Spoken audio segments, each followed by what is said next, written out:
US ഇറക്കുമതി ഉൽപ്പന്നങ്ങൾക്ക് 50% അധിക തീരുവ ഏർപ്പെടുത്തിയ ട്രംപ് ഭരണകൂടത്തിന്റെ പുതിയ നയം ഇന്ത്യയുടെ, പ്രത്യേകിച്ച് കേരളത്തിന്റെയും തമിഴ്നാടിന്റെയും കയറ്റുമതി മേഖലയ്ക്ക് വലിയ തിരിച്ചടിയായി മാറിയിരിക്കുകയാണ്. ഈ തീരുമാനം രാജ്യത്തിന്റെ സാമ്പത്തിക ഭാവിക്കും പ്രാദേശിക വ്യവസായങ്ങൾക്കും ഭീഷണി ഉയർത്തുന്നു. അമേരിക്കയുമായുള്ള വ്യാപാര ബന്ധം മെച്ചപ്പെടുത്താൻ ഇന്ത്യ ശ്രമിക്കുന്നതിനിടെയാണ് ഈ അപ്രതീക്ഷിത തിരിച്ചടി. ഡൊണാൾഡ് ട്രംപ് അധികാരത്തിൽ വന്നതിനു ശേഷം അമേരിക്ക ഫസ്റ്റ് എന്ന നയമാണ് വിദേശ വ്യാപാരത്തിൽ സ്വീകരിച്ചിരിക്കുന്നത്. ഇത് ഇന്ത്യ ഉൾപ്പെടെ പല രാജ്യങ്ങളുമായുള്ള വ്യാപാര ബന്ധത്തെ സാരമായി ബാധിച്ചിട്ടുണ്ട്.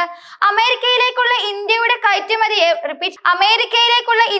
കയറ്റുമതിയുടെ വലിയൊരു ഭാഗം കേരളത്തിൽ നിന്നുള്ള ഉൽപ്പന്നങ്ങളാണ്. കയർ, കശുവണ്ടി, സമുദ്രോൽപ്പന്നങ്ങൾ, സുഗന്ധവ്യഞ്ജനങ്ങൾ, കാർഷികോൽപ്പന്നങ്ങൾ തുടങ്ങിയവയാണ് അതിൽ പ്രധാനം. ആലപ്പുഴയിൽ നിന്ന് മാത്രം പ്രതിവർഷം 1500 കോടി രൂപയുടെ കയർ ഉൽപ്പന്നങ്ങളാണ് അമേരിക്കയിലേക്ക് കയറ്റുമതി ചെയ്യുന്നത്. ഈ മേഖലയിൽ ജോലി ചെയ്യുന്ന ലക്ഷക്കണക്കിന് തൊഴിലാളികളുടെ ജീവിതം ഈ വ്യവസായത്തെ ആശ്രയിച്ച് മുന്നോട്ട് പോകുന്നതാണ്. അധിക തീരുവ ഏർപ്പെടുത്തിയതോടെ ഈ ഉൽപ്പന്നങ്ങളുടെ വില വർദ്ധിക്കുകയും അമേരിക്കൻ വിപണിയിൽ ഇവയുടെ ഡിമാൻഡ് കുറയുകയും ചെയ്യും. ഇത് കയർ വ്യവസായത്തെ വൻ പ്രതിസന്ധിയിലാക്കും.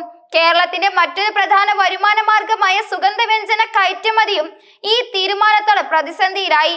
കഴിഞ്ഞ സാമ്പത്തിക വർഷം ഇന്ത്യ 39,994.48 കോടി രൂപയുടെ സുഗന്ധവ്യഞ്ജനങ്ങളാണ് കയറ്റുമതി ചെയ്തത്. ഇതിൽ ഏകദേശം 600 കോടി രൂപയുടെ കയറ്റുമതി കേരളത്തിൽ നിന്നാണ്.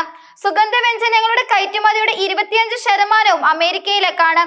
ഏലം, കുരുമുളക്, കറുവപ്പട്ട, ഗ്രാമ്പൂ, ജാതിക്ക, ഇഞ്ചി, മഞ്ഞൾ തുടങ്ങിയവയാണ് പ്രധാന കയറ്റുമതി ഉൽപ്പന്നങ്ങൾ. പുതിയ തീരുവ ഈ മേഖലയിലെ കർഷകർക്കും വ്യവസായികൾക്കും വലിയ തിരിച്ചടിയാണ്.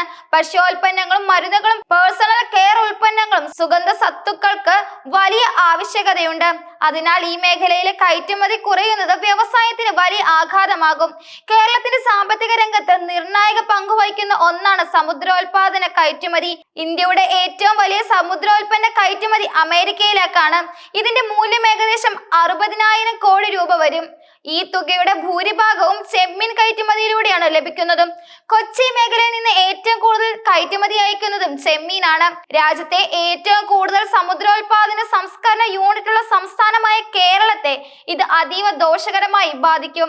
ഏകദേശം $23 ലക്ഷം ചെമ്മീനാണ് അമേരിക്കയിലേക്ക് മാത്രം കയറ്റുമതി ചെയ്യുന്നത്. ഈ മേഖലയിലെ കയറ്റുമതി കുറയുന്നത് വലിയ സാമ്പത്തിക പ്രതിസന്ധിയിലേക്കും വഴിവെക്കും. കേരളത്തിലെ സമുദ്രോൽപാദന കയറ്റുമതി സ്ഥാപനങ്ങൾ പുതിയ മാർക്കറ്റുകൾ തേടാൻ നിർബന്ധിതരാകും. തമിഴ്നാട്ടിലെ തിരുപ്പൂർ ഇന്ത്യയുടെ വസ്ത്ര നിർമ്മാണത്തിന്റെ ഹൃദയമാണ്. ഇന്ത്യയുടെ മൊത്തം വസ്ത്ര കയറ്റുമതിയുടെ 65% തിരുപ്പൂരിൽ നിന്നാണ്. ഇതിൽ 40% അമേരിക്കൻ വിപണിയിലേക്കാണ്. 2024-25 സാമ്പത്തിക വർഷം തിരുപ്പൂരിൽ നിന്ന് 44,747 കോടി രൂപയുടെ വസ്ത്ര കയറ്റുമതിയാണ് നടന്നത്. ഈ മേഖല അമേരിക്കൻ തീരുവ ഏർപ്പെടുത്തിയതോടെ വലിയ പ്രതിസന്ധിയിലായി. നിലവിൽ 4,000 കോടി രൂപയുടെ വസ്ത്രങ്ങൾ തിരുപ്പൂരിൽ കെട്ടിക്കിടക്കുന്നു. ഇത് പ്രതിനിധാനം 500 മുതൽ 700 കോടി രൂപയുടെ നഷ്ടത്തിന് കാരണമാകുന്നു. അമേരിക്കൻ വിപണിയിൽ വസ്ത്രങ്ങൾക്ക് ഉയർന്ന വിലയാകുന്നതോടെ അവിടെ നിന്ന് ഓർഡറുകൾ കുറയാനും സാധ്യതയുണ്ട്. ഇത് തിരുപ്പൂരിലെ ലക്ഷക്കണക്കിന് തൊഴിലാളികളുടെ തൊഴിലിനെയും ജീവിതത്തെയും പ്രതികൂലമായി ബാധിക്കും. IT സേവനങ്ങളിലും അമേരിക്കയുടെ അധിക തീരുവ പ്രതിഫലിക്കും. കേരളത്തിലെ എല്ലാ IT പാർക്കുകളിലും കമ്പനികളുടെ ഭൂരിഭാഗം സേവനങ്ങളും അമേരിക്കയിലേക്കാണ്. IT സേവനങ്ങൾക്കും അധിക തീരുവ ചുമത്തുന്നത് കേരളത്തിലെ IT വ്യവസായത്തിന് വലിയ വെല്ലുവിളിയാകും. കാർഷികോൽപ്പന്നങ്ങളുടെ കാര്യത്തിലും കേരളത്തിന് വലിയ തിരിച്ചടി തന്നെയാണ്. അമേരിക്കയിലേക്ക് കയറ്റുമതി ചെയ്യുന്ന കശുവണ്ടി, അരി, പച്ചക്കറികൾ, പഴങ്ങൾ തുടങ്ങിയ ഉൽപ്പന്നങ്ങൾക്കും ഈ തീരുമാനം ബാധകമാകും. ഇതിൽ കശുവണ്ടി പരിപ്പ് കയറ്റുമതി 50,000 ടൺ വരെയാണ്. ഈ ഉൽപ്പന്നങ്ങൾക്കും അധിക തീരുവ വന്നാൽ കർഷകരുടെ വരുമാനം കുറയും. ട്രംപിന്റെ അമേരിക്ക ഫസ്റ്റ് നയം ഇന്ത്യയെയും ചൈനയെയും മാത്രമല്ല ലോകത്തെ പല രാജ്യങ്ങളെയും ബാധിക്കുന്നു. ഇന്ത്യയിൽ നിന്ന് 8,650 കോടി ഡോളറിന്റെ കയറ്റുമതി നടപ്പ് സാമ്പത്തിക വർഷം 43% കുറഞ്ഞത് 4,960 കോടി ഡോളറായി കുറഞ്ഞിരിക്കുകയാണ്. ഇത് രാജ്യത്തിന്റെ സാമ്പത്തിക വളർച്ചയെ സാരമായി ബാധിക്കും.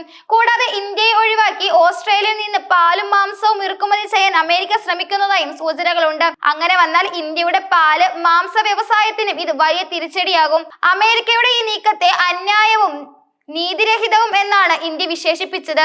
രാജ്യ താൽപര്യങ്ങൾ അനുസരിച്ച് നടപടിയെടുക്കണമെന്നും ഇന്ത്യ വ്യക്തമാക്കിയിട്ടുണ്ട്. യൂറോപ്യൻ രാജ്യങ്ങളിൽ പുതിയ വിപണികൾ കണ്ടെത്താനുള്ള ശ്രമങ്ങൾ പുരോഗമിക്കുകയാണ്. അമേരിക്കൻ വിപണിയുടെ വലുപ്പവും പ്രാധാന്യവും കണക്കിലെടുക്കുമ്പോൾ ഇത് ചെറിയ വെല്ലുവിളിയല്ല.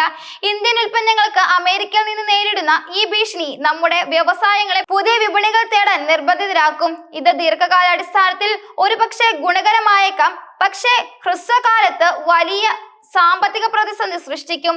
ഈ വെല്ലുവിളി മറികടക്കാൻ സർക്കാർ തലത്തിലും വ്യവസായ രംഗത്തും സമഗ്രമായ നടപടികൾ രൂപീകരിക്കേണ്ടത് അനിവാര്യമാണ്.